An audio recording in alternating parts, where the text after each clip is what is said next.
Alright, so a beautiful day here in Malibu. I'm going to paint the scene behind me. I was here yesterday and I did a watercolor and I really liked the sort of reflections in the wet sand that I was able to achieve with the watercolor. Hopefully I'll be able to do that today with oils.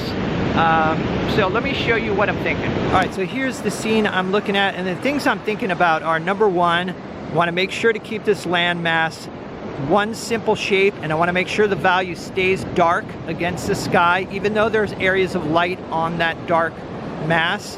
And then the other thing is to keep the edges soft in the foreground here to create a convincing reflection.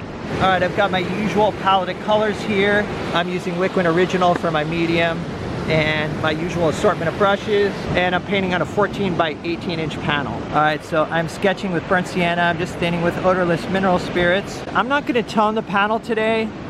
Just like with watercolor, I like the idea of having some of the light of the white panel kind of show through in the transparent, you know, sections of the painting. And I'm going to try to keep the idea very simple, you know, build on simple shapes. That's going to allow me to kind of be loose and fluid with the brushwork. All right, so that's the basic idea right there. There will be, you know, like a whitewater pattern out here.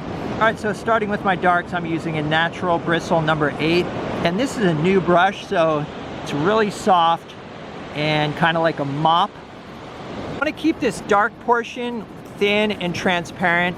So I am using Liquid to thin, and that's going to help me make sure that this dark thin mixture sticks to the panel. When you're scrubbing into a canvas, it's not as critical, but what I've found is that when you apply a thin layer of paint to a panel, if you break down the binder too much, meaning if you like dilute the oil that's in the paint, it weakens the paint's ability to stick to the panel, and you can just like scrape it off, and we don't want that. So there's, I'm thinning with Liquid, so I'm adding binder. And there is the dark shape. There's a few rocks that are going to be in here too. Something like that. There's some trees at the top, of this landmass here that I want to include. And I like to, leave some random little bits of unpainted area that could be sky holes in the trees. All right, for the sky, I'm using a mixture of titanium white and ultramarine blue, and also thinning with Liquid.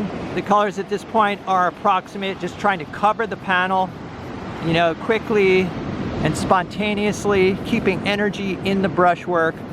And once I get it covered, then I can start fine-tuning the colors. I don't know if you can see this though, there is, quite a bit of transparency here. So you can see a bit of that white of the panel. And I feel like that does create a luminous effect. Mixing up color for the water using ultramarine blue, titanium white, and a bit of this transparent yellow oxide. And I want some white water right along here, and then reflections down below. And also kind of want an interesting whitewater pattern around the rocks. Maybe have like a breaking wave right here. Something like that.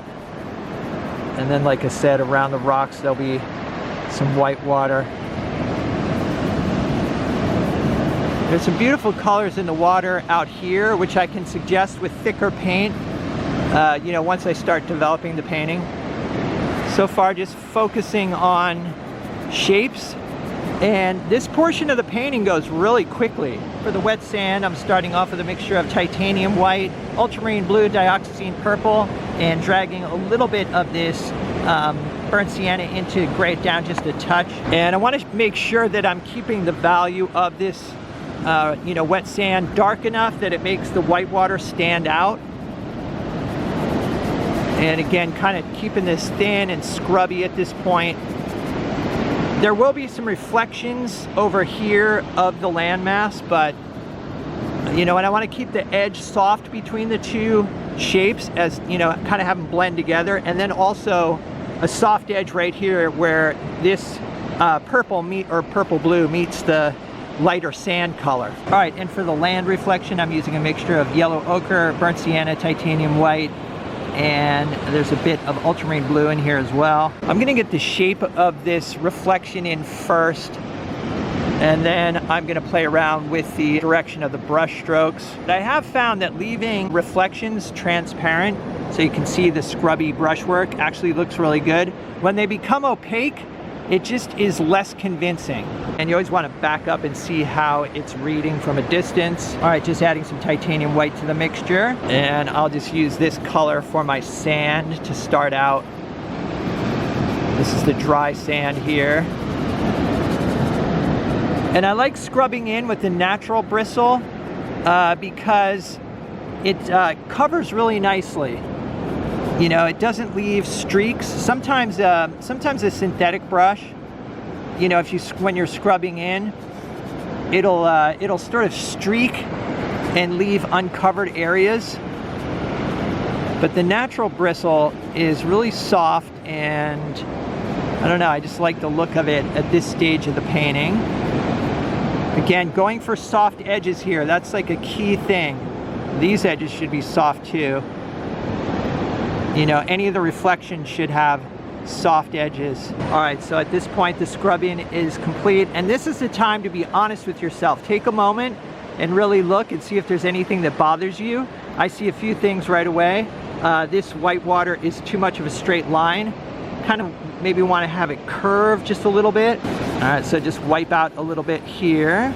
And now maybe come up a bit like this. And I think I'll just kind of change this wave shape here a little bit. The bottom of this wave is, you know, kind of too straight, but that's all right because I'm going to come over the top with, you know, white paint. Okay, so I am happy with this arrangement. The next step is to work into these shapes looking for slight changes in value, temperature, and color. But I want to make sure that I maintain this design. You know, it's very easy to work into these shapes and just break them up and overwork and ruin your painting. You know, you can see over here there's like a bunch of houses and there's a bunch of detail that's just not necessary, you know, for a good painting anyway. So that's the next step, and I'm just going to start by reinforcing some of the darks in the rocks and working dark to light. All right, I've got a mixture here of ultramarine blue and burnt sienna. Looking for the darkest shapes, doesn't matter what they are. You know, at this point I can't even tell sometimes if it's a tree or a rock. I'm gonna look within here into these shapes and try to keep them interesting. You know what I mean? And also somewhat united. So if I can unite this dark shape with the dark shape up top, you know, that's going to be more interesting than if I've just got a bunch of random dark areas all along here. All right, so I'm kind of working back in a little bit of transparency, you know, but again, trying to maintain the design. So I do like this arrangement, and I've tried to kind of connect these darks in a way that looks appealing. All right, so I've mixed up a couple greens here. Warm green using cadmium yellow medium, ultramarine blue, and some alizarin crimson, and then a cooler blue using phthalo blue, cadmium yellow lemon. So I want to be careful here because this is where you can get really carried away. You can make your greens too light and again break up the design. I also want to leave some of these reddish transparent areas here for the rocks. All right, I think that value is okay, you know, but I wanted to make sure that that's, you know, like I said, not going to break up the design. And also with these green shapes, I'm going to try to, you know, create some unity among them as well. All right, so using a little of the cooler mixture here. So you can look within these dark shapes and just kind of play around and have fun as long as you're keeping the value correct. I keep walking back, making sure that I have unity here. That's so important. I'm mixing up a warm pinkish tone here using yellow ochre, titanium white, and alizarin crimson. Often there is this yellowy pink sort of color along the horizon, and it can be challenging because if you start mixing yellow into your sky, you know, the blue, you'll get green, and that's not usually what you're after. A thin layer of sky color on there first really helps, because it minimizes the amount of mixing that goes on. when you come over with thicker paint. All right, I've got titanium white and ultramarine blue here. Just looking at the value shift between the dark water and the sky. I'm also paying attention to the value relationship between the rocks and this water. The water should be lighter in value than the rocks. As the water moves forward, there's more green in it, so I'm gonna add a bit of yellow to it. All right, adding some cadmium yellow medium. The tops of these waves have some light in them, but for now, I'll just kind of suggest some of the darker areas underneath. I'm gonna come on top of this also with some lighter blue sky reflections. And I like to keep the brush active so that it sort of mimics the motion of the water. There's areas of transparency, you know, thick and thin,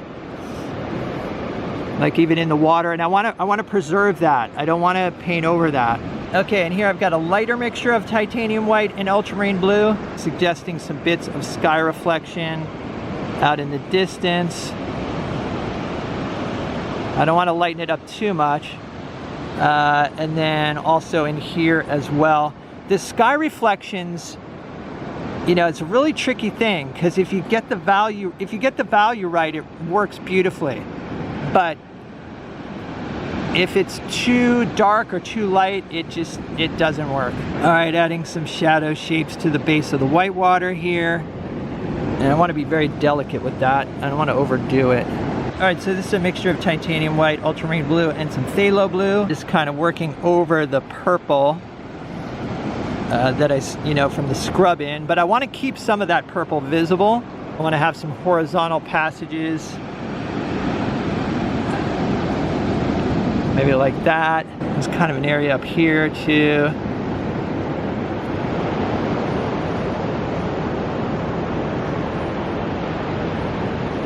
All right, so here is the finished product.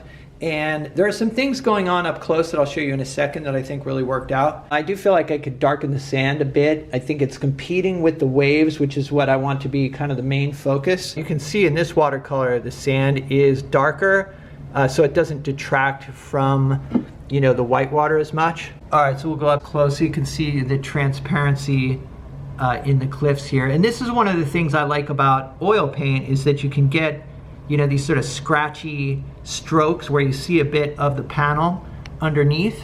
And then for the white water, I tried to apply fairly thick paint. And then I'll sometimes use my finger to smudge off the top of the wave to soften it up. Also, it really helps to put it like reflections on the water to give it you know, to make it look like it's wet. So doing these watercolors, I think, is really helping me grow as an oil painter. With watercolor, you've really got to plan out your approach. And with oils, I tend to just like jump in and go without really thinking through how I'm going to execute the painting. With watercolor, you've really got to think it out, otherwise it's not going to work. So with my oils, I've been kind of planning ahead, and I think that it's actually, you know, creating better results. So it's kind of a cool thing.